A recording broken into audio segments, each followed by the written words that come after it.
আসসালামু আলাইকুম এভরিওয়ান, কেমন আছেন আপনারা সবাই? আপনাদের দোয়া এবং ভালোবাসার মাঝে আমি অনেক বেশি ভালো আছি। আজকে আমি শেয়ার করব বিবি মারিয়ম আলাইহিসসালামের পরিচয়। বিবি মারিয়ম নাসেরা নামক একটি শহরের অধিবাসিনী ছিলেন। নাসেরা শহরটি বায়তুল মুকাদ্দাসের অদূরে অবস্থিত ছিল। বিবি মারিয়ম পিতামাতার মানত পূর্ণ করার জন্য বায়তুল মুকাদ্দাসের খেদমতে নিযুক্ত ছিলেন। তিনি বাল্যকাল থেকেই অতিশয় সুশীলা এবং ধর্মানুরাগী ছিলেন। তার পিতার নাম ছিল ইমরান এবং নবী জাকারিয়া আলাইহিসসালামের শালিকা বিবি হান্না তার জননী ছিলেন। একদিন বিবি মারিয়ম নামাজ পড়েছিলেন। হঠাৎ ফেরেশতা জিবরাইল আলাইহিসসালাম অবতীর্ণ হলেন। তিনি বললেন, তোমার প্রতি সালাম, তুমি আল্লাহর অনুগ্রহ প্রাপ্তি, আল্লাহ তোমার সাথে রয়েছেন। বিবি মারিয়ম এই অপ্রত্যাশিত পূর্ব সম্বোধনে ভয় পেয়ে গেলেন। ভাবতে লাগলেন, কে এলো, কিসের সালাম? হযরত জিবরাইল আলাইহিসসালাম বললেন, আমি আল্লাহর ফেরেশতা জিবরাইল আলাইহিসসালাম। তুমি ভীত হয়ো না, তুমি পবিত্র সন্তান লাভ করবে, এই সুসংবাদ তোমাকে দিতে এসেছি। বালিকা ভীত হলেন এবং বললেন, তা কেমন করে হবে?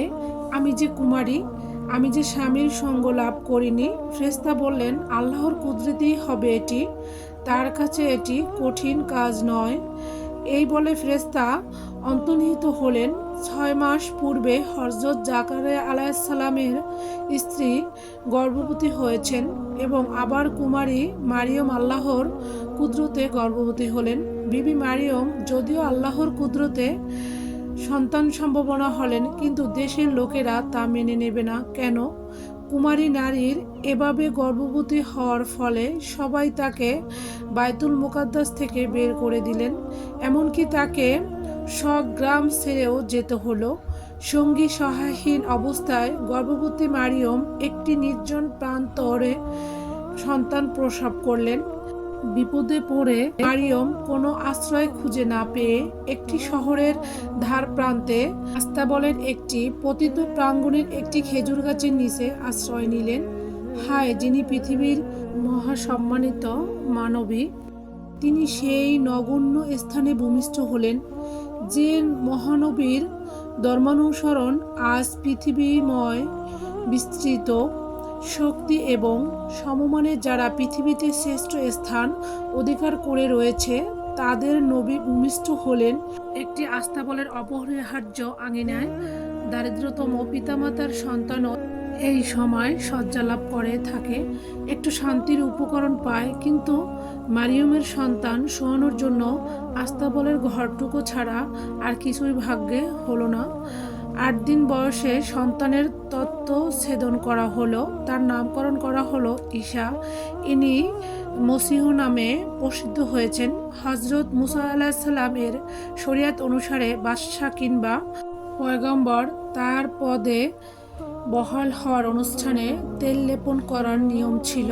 এছাড়া তাওরাত কিতাবে হযরত ঈসা আলাইহিসসালামের নাম মসিহ বলে উল্লেখ করা হয়েছে। প্রথম সন্তান জন্মগ্রহণ করলে একজোড়া গুগু জাতীয় পাখি উৎসর্গ করার নিয়ম হযরত মুসা আলাইহিসসালামের শরিয়তের বিধান ছিল।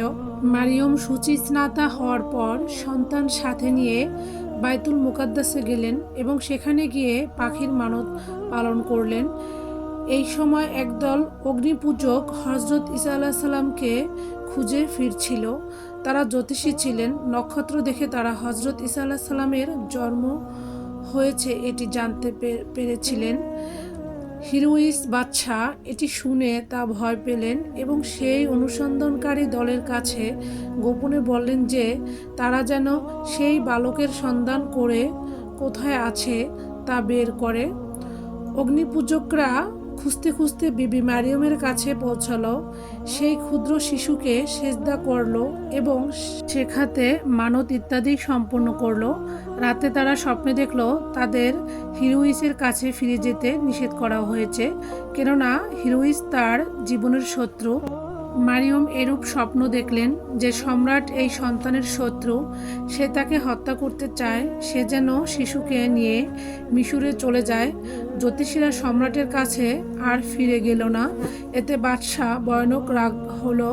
সে হুকুম করলো যে বায়তুল্লাহ এবং এর আশপাশের সকল বস্তির সন্তানদের যেন হত্যা করে ফেলা হয়।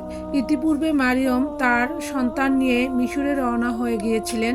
হিরুইস যতদিন জীবিত ছিল ততদিন সন্তান নিয়ে তিনি মিশরে অবস্থান করলেন।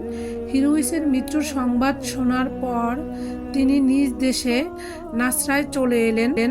সন্তান দিন দিন বাড়তে লাগলো। বয়স বাড়ার সাথে সাথে ঈশার মধ্যে প্রখর জ্ঞান ও তীক্ষ্ণ মেধাশক্তির পরিচয় ফুটে উঠল। আল্লাহর বিশেষ এটি অনুগ্রহ যে তার উপর রয়েছে দিন দিন তা প্রকাশ পেতে শুরু করলো। আলহামদুলিল্লাহ। তো বিবি মারিয়ম আলাইহিস সালামের ছোট্ট জীবন কাহিনী আপনাদের কাছে কেমন লেগেছে অবশ্যই কমেন্ট করে জানাতে ভুলবেন না। আজকের মতো তাহলে এখানে বিদায় নিচ্ছি। আল্লাহ হাফেজ।